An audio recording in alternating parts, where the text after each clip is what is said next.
かかりますけど。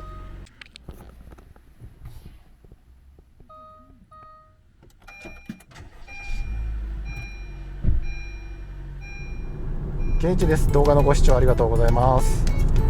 ただいまヒット3の 1.3 リッターガソリン車に乗っております。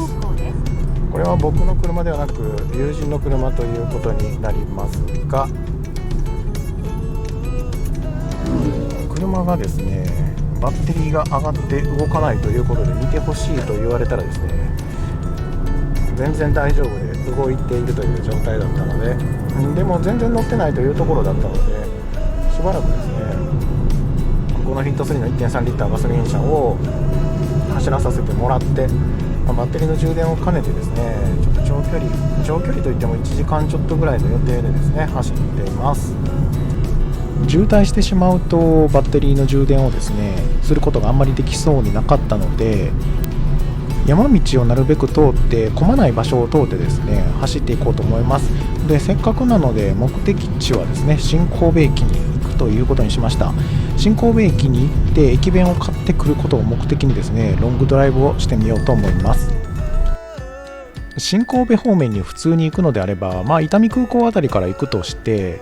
それだったらですね国道171号線という道路を通って、そして国道2号線もしくは山手幹線という道路を通りまして、そして新神戸に向かうのが普通のルートということになります。国道で行く方が早いんですけど、運転するとなるとですね街中ばっかりということになるのでちょっと面白くないんですよね。ということで遠回りをするというのもありますし、渋滞を避けるという意味でも山道の方を走っていきます。それに走行距離を今回は伸ばしたいというのもありますので、あえてですねこちらの道を通っていきます。ざっくりとした感じにはなりますけども、川西の方まで走りまして、川西の方から山の中を通って宝塚の方に抜けていきます。そして宝塚の方からですねさらに有馬の方へと山を抜けて、そこからですね美濃谷という場所に向かいまして、国道428号線を南に向かっていくルートで走っていきます。3の 1.3 のガソリン車、意外とシートがですね横張り出してくれているんで、こういう山道を走ってても体意外とぶれないですね。S モードにしてエンブレを効かせながら走っておりますが、 S ではちょっと減速しきれないぐらい速度が乗ってしまいます。このヒット3の 1.3 リッターのガソリン車も低速ですよね。街中走るとかそういう分ではもう十分なパワーを持っています。ただ峠道とかに行って上りがきつかったりするとアクセルを踏むとですねベタ踏みまで踏んでしまうよ。いや早すぎるでしょ。ベタ踏みまで踏んでしまわないとちょっと登らなかったりということもあります。でも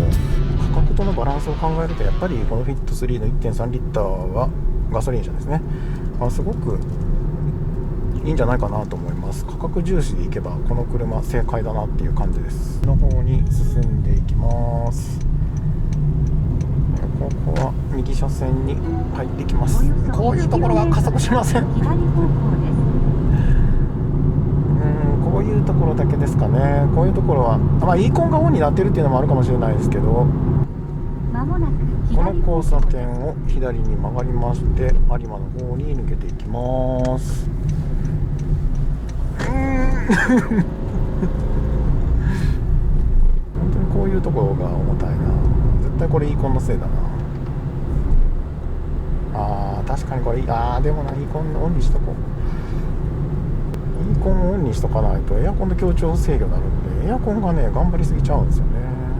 路遊道路との分かれ道をですね右手の方に曲がってきまして、県道51号線を引き続き走ってます。乗っちゃったらダメだよということで県道51号線から98号線ですね、これは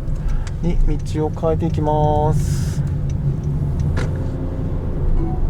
およそ400メートル先太閤橋斜め右。でも有馬温泉のこういうところ走るのちょっと初めてですけどね。わあ雰囲気いいな。やっぱ高いだけあるなこの辺りは。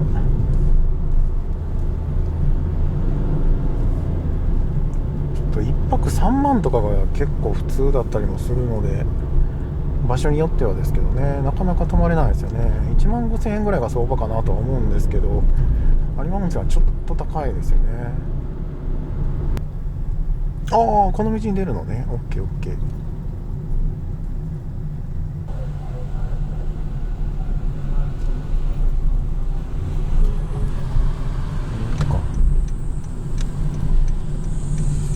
あれこれ左に行った方がいいんじゃないのかな。あれ左になってる。神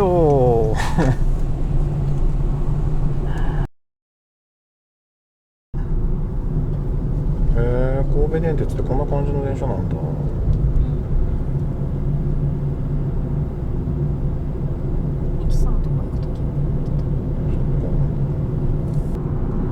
国道428号線をまっすぐ進んでいきまして、新神戸の駅の方に向かっていこうという感じです。この道で合っていたのかも分からず、たまたま全然走らん。